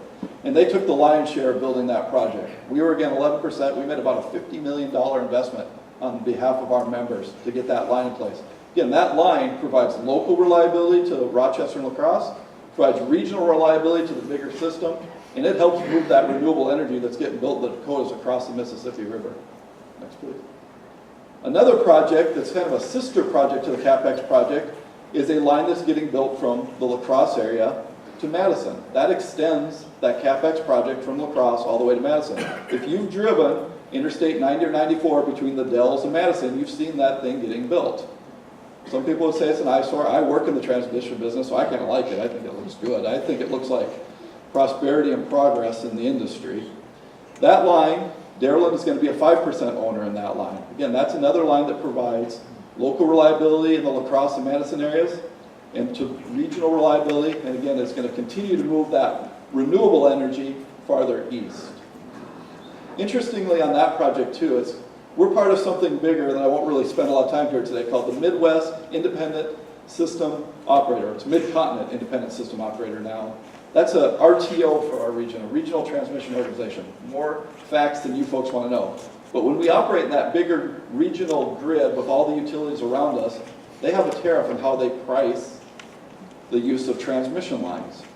And in that tariff, there's a special provision for these very large projects like the Badger Coulee project. It's a multi-value project. It has a lot of reasons it's being built. When you build one of these projects, instead of having your local ratepayers pay the full freight of that project, you get to spread the cost of building and providing that benefit to all of the customers across a very big footprint. That's a really good deal for those that get to build it. Again, we're going to build a little bit of that power line, and it's going to have a cost to capital invest, own, operate, and maintain it over its lifetime, but we're going to make a margin above our costs to build that and operate it, and we'll be able to bring that margin in and help ease rates for our members over the long term by making that investment in that big power line. That's a good deal for those that get an opportunity to invest in it, and it has a significant value to the regional grid. Thanks, Steve. A little closer to home and maybe in the middle-sized project work, Dairyland has spent the last, since 2010, working on a project to rebuild our first 161,000 volt or 161 kV power line between our Genoa coal-fired power plant and our Alma JPM coal-fired power plant. That line was originally built back in the 1950s with wood poles. So you can imagine what happens to wood poles that were built in the 1950s. Eventually, they're going to wear out. So we've made a major capital investment in rebuilding that backbone transmission line. That's the backbone of the Dairyland transmission system between those two power plants. We worked on it in segments and completed segments from 2013 to just finished it this year in 2017. The major undertaking for us is a cooperative, but now we have a line built on steel poles that we think is going to last upwards of 70, 80, maybe even 100 years with those steel poles. Go ahead, Denise. This next slide just shows the segments we worked on and in what order. Again, probably can't read that from back room, I understand, but again, we'll have the slides available for anyone that wants to see them. One quick item I'll note is that one of the segments we did through the Van Loon River bottoms. That's where the Black River jumps into the Mississippi River. It's a federally protected and very important wildlife area. So about 5 miles of that line, we came in and we brought in a big heavy lift helicopter to rebuild that part of the line to avoid damage to the environment. So that's the kind of investments we like to try to make to help out the environment. And some will say, well, a helicopter, that's got to be pretty expensive. And yeah, it was expensive to bring a heavy lift helicopter in. But if we'd have used the traditional construction methods and had to put in those mats, you see, those construction mats, it actually would have been more expensive to mat it. We brought that heavy lift helicopter in, we had that thing in and out in a week and rebuilt 5 miles of line with that thing, made it very efficient. Go ahead, Denise. Now, so that's just some of a snapshot of what's going on the transmission side of the house. Let's talk a little bit about the generation side of the house. So this graph up here shows you our generating plants that we either own or operate or we buy energy by contract to supply our 24 members in the 15 municipals we serve. You can see in 2016, we were over 70% coal. That goes back to decisions that were made in the 60s, 70s when federal policy was don't use natural gas, use that coal resource and build coal-fired power plants. Those power plants have done a really good duty over the years. They provide economic, reliable power for our members. As you can see, by 2026, we're working something we call our preferred plan. We want to diversify our power plant mix and get away from such a heavy reliance on coal. So you can see by 2026, we want to go from 70% coal to 50% coal. Now we're talking some big capital investments on power plants. You can't just change these things on a dime, otherwise that has a major rate impact. But we're going to do this preferred plan over this period of time. You can see two things. How are we going to do that? Are we going to retire any more coal? No, we've retired the coal we're going to retire at least in the next few years till we make other decisions. So how are we going to do that? Well, one, you can see the pie chart on the right is actually larger than the pie chart on the left. That's purposeful. Dairyland Power Cooperative, on behalf of its 24 members, is going to grow 20%. Our member customer load is going to grow 20% between now and 2026. That's a lot of growth, and you're not hearing a lot of growth in the industry. You're hearing a lot about energy efficiency and other things. How are we actually going to grow 20%? Well, our members in Illinois and southern Minnesota actually bought the service territory of an investor-owned utility, and that's going to come under Class A member. So just like Jump River, we're going to bring that load in, and some of it's going to come in 2018, some of it's going to come in 2025, and that's going to give us 20% growth to help make this preferred plan come to fruition. The other thing we're going to do in about the early 2020s is we're going to build a new natural-fired gas combined cycle plant. So up in the Superior, Wisconsin area, we're going to partner with the utility up in Superior, Minnesota Power, and we're going to build that natural gas combined cycle gas-fired plant. It's going to be about a 500 megawatt plant. We're going to be a 50% owner. That's coming in into the 2020s. That's how we're going to grow our natural gas. Coal is going to be reduced through growth and bringing on other resources. Also, you notice our wind resource. We're buying a lot of wind. We just brought on a 100 megawatt wind farm near Lancaster, Wisconsin, in southwest Wisconsin. Now, when I say we brought that on, we don't build that, we don't own it, we don't operate it. We're just buying the output of a 100 megawatt wind farm near Lancaster, Wisconsin. We've got some deals for other wind. As folks have probably also heard, we're heavy into solar. You saw the Conrath solar plant. We put in 20 megawatts of solar in the last couple of years. That was the biggest amount of solar in the state of Wisconsin of projects, trying to go more renewable and diversify our power plant portfolio. So if anybody has questions after about that, let me know. Next slide, please. So we have retired some of our coal plants, our older, first-built coal plants back in the 40s. The first ones we retired was what we called our Alma units 1 through 5. That was about 200 megawatts of coal-fired capacity. We retired that back in the 2014 timeframe. That was no longer economic energy anymore for our members, so we retired it. We've been working on a project to decommission that old plant. You can't just leave it standing there, you have to take it down. It costs a lot of money to do that. It's over $16 million. As of today, we're about almost 60% of the way through that decommissioning project. Now, notice on that picture one very interesting thing. This is a picture back in 2014 when we retired it. I'll show you some pictures there where about the only thing left standing is that 700-foot stack. Talk about a very interesting project. How are we going to get that stack down someday? Well, you could go from the top down brick by brick and bring it down, or you could blast it down. I tell you, there's a lot of interest around the system when that day, if we blast that thing down and bring it down, there's going to be a lot of people that want to be up on the bluff watching. We haven't decided how we're going to bring that down yet. Because if you notice, there's a couple things. That's 700 feet tall. If it goes to the west, we dump it. If it accidentally were to go to the west, that would go in the Mississippi River. And I can tell you, Fish and Wildlife and the DNR would not be happy with us. If it accidentally went north, you can see our transmission substation. That's still there. I like my transmission lines. I don't want to stack on the transmission lines. If it accidentally goes east, well, there's the Burlington Northern Railroad and Highway 35. And I can tell you the state and BNSF don't want us to put it there either. So there's only one way that thing can go. So there's a little risk with dropping that in a big bang. We're probably going to do that, but we got to make sure we bring in some real experts to do it. And if you've ever seen the building demolition industry, they have some experts, but there's some risk involved. It'll be a very interesting project, and we might sell tickets up on the bluff so people can watch it. Probably not, actually, it's a joke. Next slide, please. So this is just a picture, an aerial view of what I just showed you. The red X's are things we've already taken out. We've pretty much demolished the site. We're going to get it down to a brownfield site. Another interesting thing about this brownfield site is what are we going to do with it someday? It might be a potentially valuable site for us as a system because it's what they call a transload site. It's got Mississippi River access for barge access. It's right on the railroad, BNSF's railroad, and it's right on the highway. Some industrial concern might say, that's a great site. I want to develop that because I can get access to a lot of infrastructure and power right there. I might be able to build something. So we've got options. There's a lot of people approaching us now about what we want to do with that site. Next slide, please.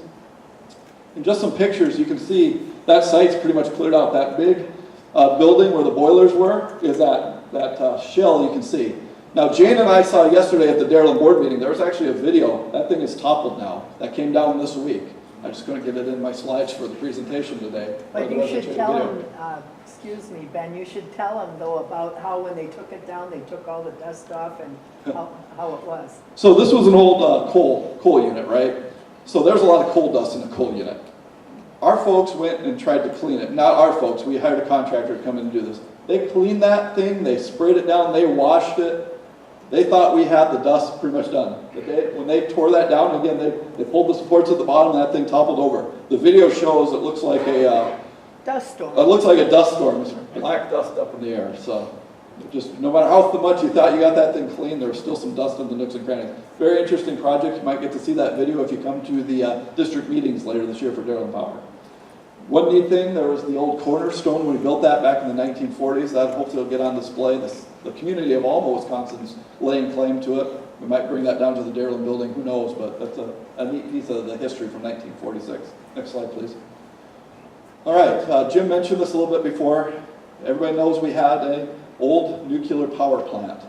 La Crosse area, or it's a La Crosse boiling water reactor. It was about a 50 megawatt nuclear power plant. It was a gift from the Atomic Energy Commission. It was one of the first power plants to show the peacetime use of nuclear power.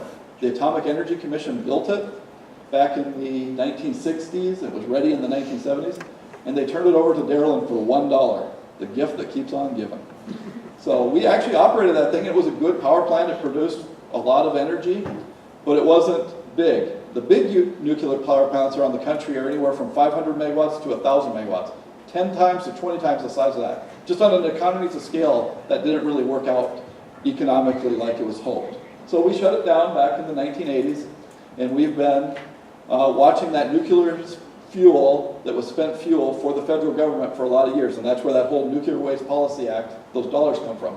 The federal government promised to take that nuclear spent fuel from the industry and put it in somewhere like Yucca Mountain someday, and they still haven't got Yucca Mountain done, so utilities, this is not just a Darylin problem, this is utilities across the country, continue to watch that nuclear spent fuel for the federal government. That's why we get some money from the federal government every few years, which we share back with the members. We're finally going to tear that whole power plant down. We've got the spent fuel actually stored on site in cement casts at Genoa. You can come drive by there, they're in a fence, secure yard. But we're going to tear the actual power plant building down and not have to pay any cost for that going forward. So next slide, please. So lots of words about how we're going to do that. We brought a contractor in called, we call them La Crosse Solutions. They were doing some big other projects around the country. They're working on the Zion nuclear plant just outside Chicago. These guys know what they're doing. They know how to get this stuff taken care of. They're doing it for us. They call the project La Crosse Solutions. Next slide, please. So here's some pictures showing, there's that nuclear containment dome. This was literally last week. We took that picture. We went down to the Genoa site. You can see there's a lot of the infrastructure buildings removed. That whole containment dome is going to be down by the end of the year or in early 18. Next picture, please. Just a few more pictures of the site. You can see we're really getting that done. Now, we had a nuclear decommissioning trust fund. We collected money over the years from all the members to pay for the day we would actually decommission that. So that's not costing anything now in today's rates because we collected the dollars over the years. That's fully funded that whole decommissioning project. Next slide, please. And that's it. I was, in the nutshell, some of the things we're doing on the transmission and generation side. I know we're on a very tight time frame here, but I'd entertain a few questions if anybody had any. Otherwise, I'll be around after the meeting, too, if anybody would like to chat more. Otherwise, thank you very much. It was an honor to be here to speak today.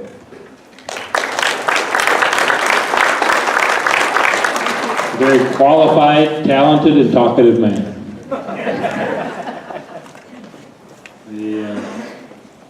One of the reasons, and some of you may wonder why it takes so long, why we have so many speakers, obviously we still have to count the votes and they're not counted yet.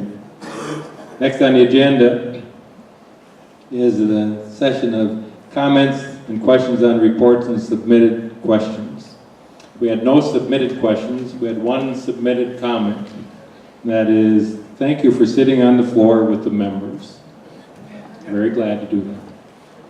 We have Scott and Jim, we're going to come up here and we'll entertain any questions on any of the reports that you saw on the screen or that we talked about.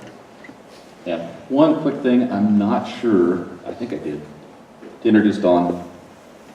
I think I might have missed her, but I don't want to miss her, so that's Dawn. Anybody have any questions? Any questions at all about anything that you saw on the screen? Well, there you go. Next is the call for unfinished business.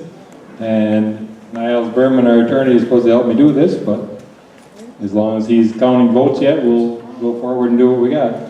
Is there any unfinished business that we need to take care of as a cooperative?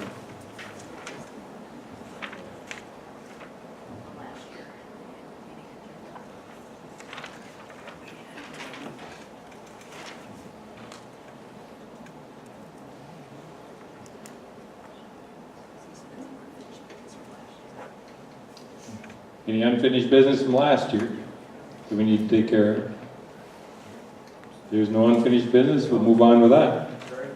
Yes, excuse me. Can I bring her a microphone, please?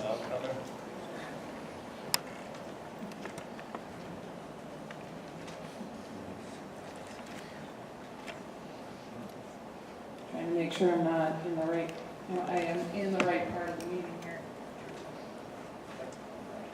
Last year, this is at the very end of the 2016 minutes where Bruce Anderson made a motion to allow members to change or add the annual meeting to the annual meeting agenda on the day of the annual meeting, immediately after the call to order. Seconded by George Jerome, motion carried. Well stated that this motion would be taken up next year at next year's annual meeting under old business.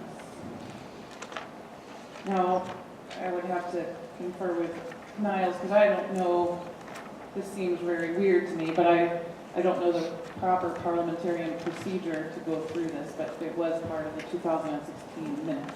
I'm not sure that I know the proper procedure either, but I believe we are in the right section. So, what is it that you think we need to do? I don't know if we need to vote on it. And can you, if we can, and if we can wait for Niles to come back, Ed, with the ballots, if we can wait that long, is that okay? So we can move forward on, and we'll come back to that if that works for everybody. Next is the call for new business. Is there any new business that we need to take care of? Any new business we need to take care of? If not, we'll go to the next one, which is the director certification presentations. And there are two certificates. Jim, that would be you. That's me. So part of the deal, if you become a director, you have training courses to go through, offered by NRECA. And we do support making sure that our directors go through the training to become certified. Helps them know the duties of a director and what's expected of a director as they work for a cooperative. The first one I have is for Jerry. So he now has his certificate of achievement in the program. Thank you very much. Jane, could you please come forward?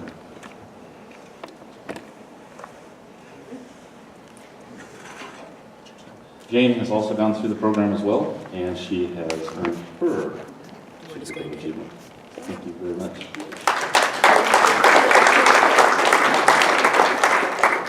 I also want to say, although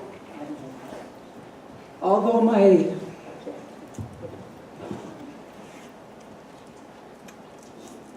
Yeah, I think he wants your picture. Okay. Hold it up. Okay. Hold your picture up. All right.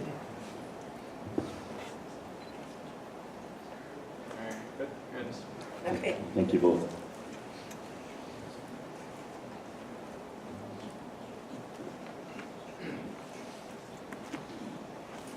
Next is the lost time presentation.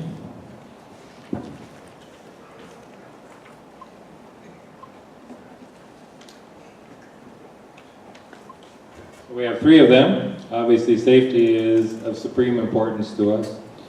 And Kevin Wright, Joe Donlin, and Denise, would you all come forward here?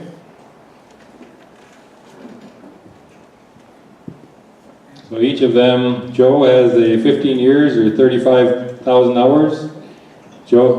Kevin has 15 years, 35,000 hours. Joe has 15 years, 38,000 hours, and Denise has 15 years and 33,000 hours. Give them a great big round of applause for being safe.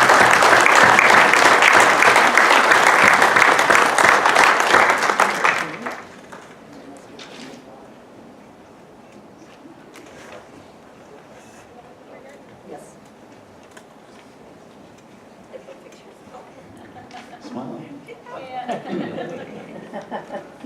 They must be having a hard time counting ballots. There must have been 1,000 of them come in here right at the end. But the goal was to be out of here by noon. I'm not sure if we're quite going to make it. Next announcement is immediately following the annual meeting, the board of directors will meet for the reorganizational meeting. So when we're done with the election, and we're done with the meeting, then we will have a meeting to reorganize and come up with our new officers. Since we have time,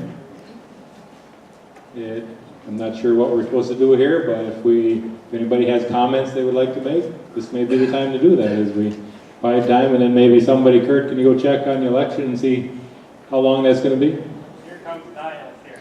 Pardon? Niles coming. Niles is coming. It must mean it's done. Does anybody have any comments? And as Niles is coming forward, I didn't read his bio before, but we'll read it this time.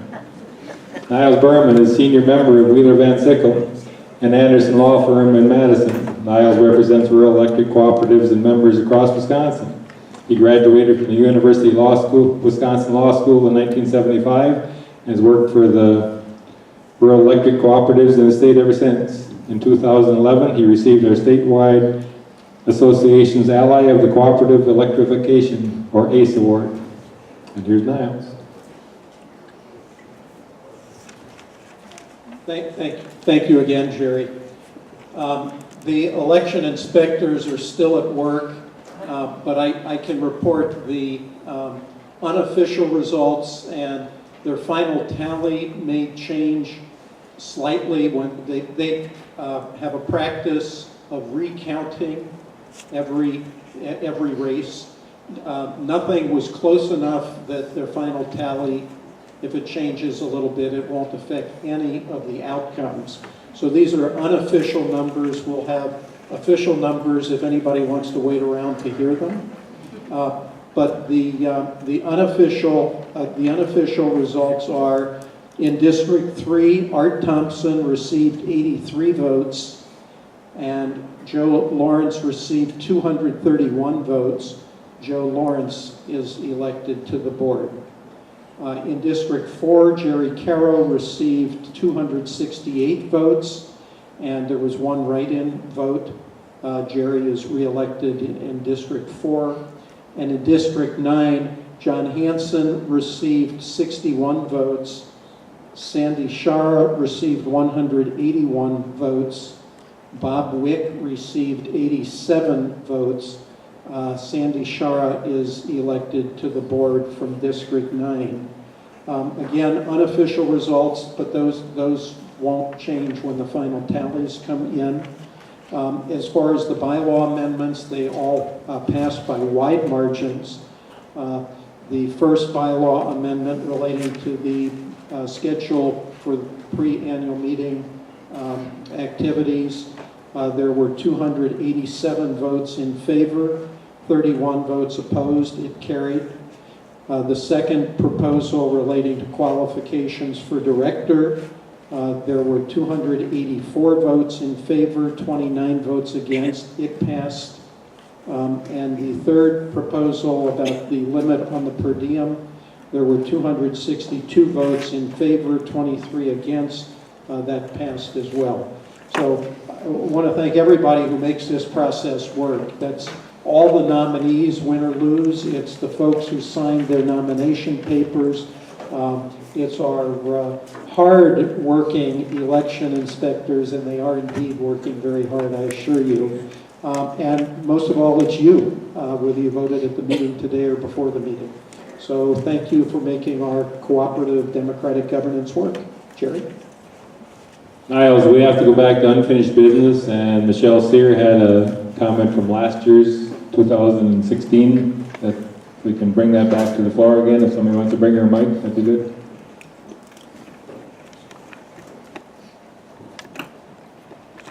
In last year's minutes, at the very bottom, there was a motion made by Bruce Anderson to allow membership to change or add to the annual meeting agenda on the day of the annual meeting immediately after call of order.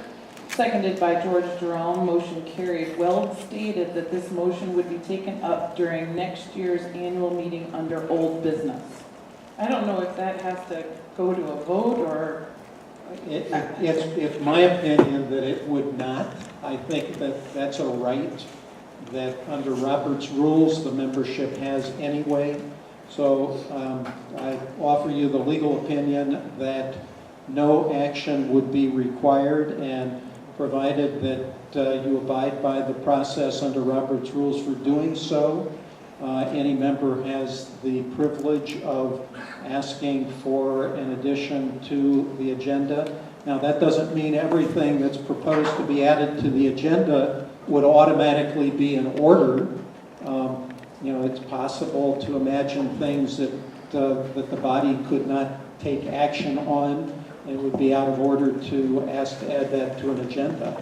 But as a general rule, Roberts allows the body the ability to add to the agenda.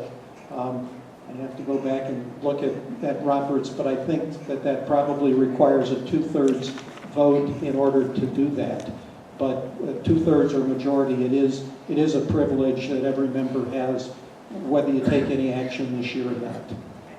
Do you think that everybody think that addresses the unfinished business on that item from last year?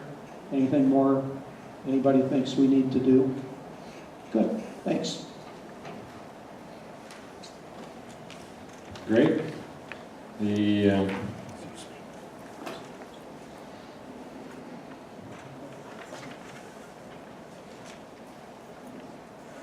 So are we going to wait? Niles, I think what it says here is we request the chairman of the election inspectors to come forward and present the election and proposed bylaw results. We have to wait on that, or how are we supposed to do that?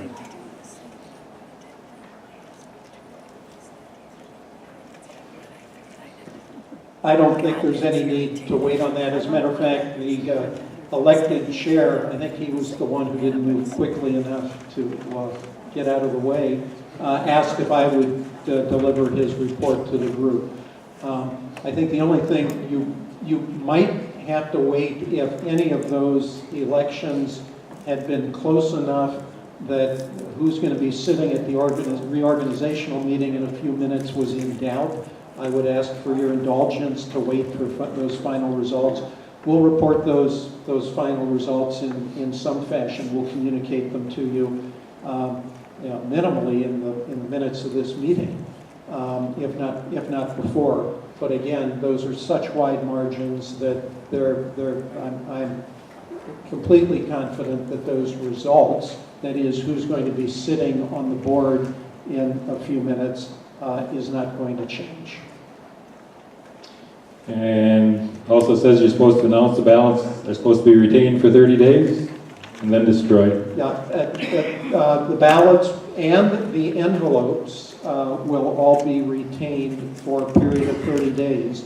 And unless you give us other instructions, we'll follow the past practice of destroying those. I mean, you can imagine the volume of ballots and envelopes we'd have if we kept those from year to year. I do want to make one other point.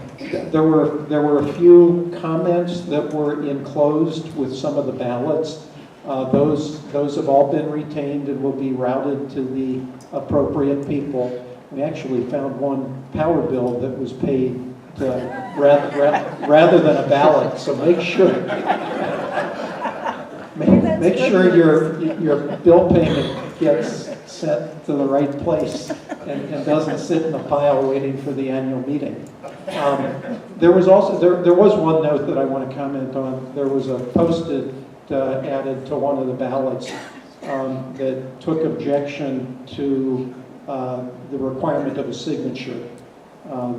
A comment made was that, you know, this isn't a secret ballot. Well, I assure you it is a secret ballot.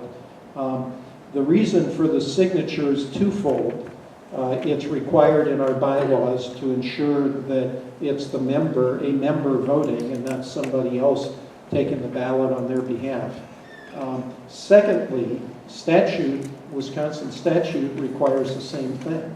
Wisconsin statute says that a co-op can do mail balloting, but only if you require a signature on the ballot. Now, we don't require a signature on the actual ballot, but there has to be a signature associated with the ballot. So that's the reason for the inside envelope, the outside envelope, and the ballot enclosed 3 layers down to protect the confidentiality of the ballot, of your vote, and also to satisfy the requirements of the statute and the bylaws for mail balloting. Thanks. Thank you. Before I give Jim Anderson the floor again, I would like to certainly thank both John Hanson and Art Thompson for the time, the thought, and everything that goes into being a director. You can't even imagine how much it takes and how much they need to think and understand. So we thank them very much.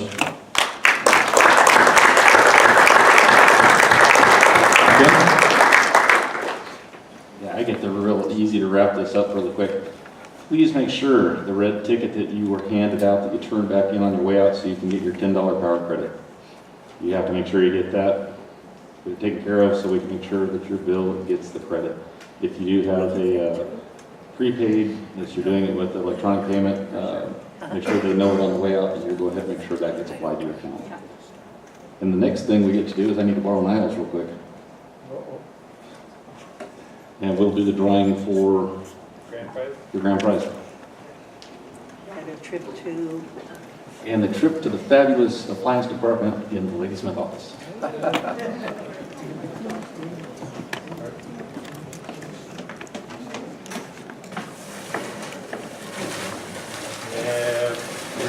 The prize is actually $200 towards the purchase of an appliance from the wonderful appliance room.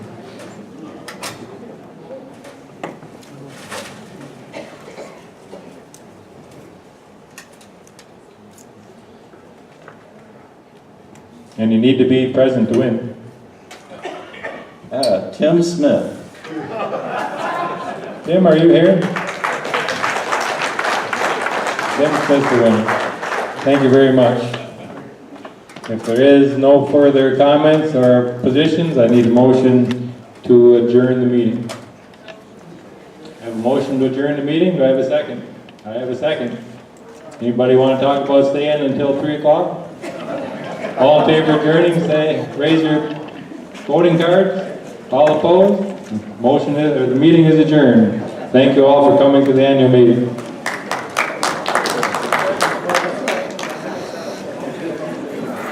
Thanks.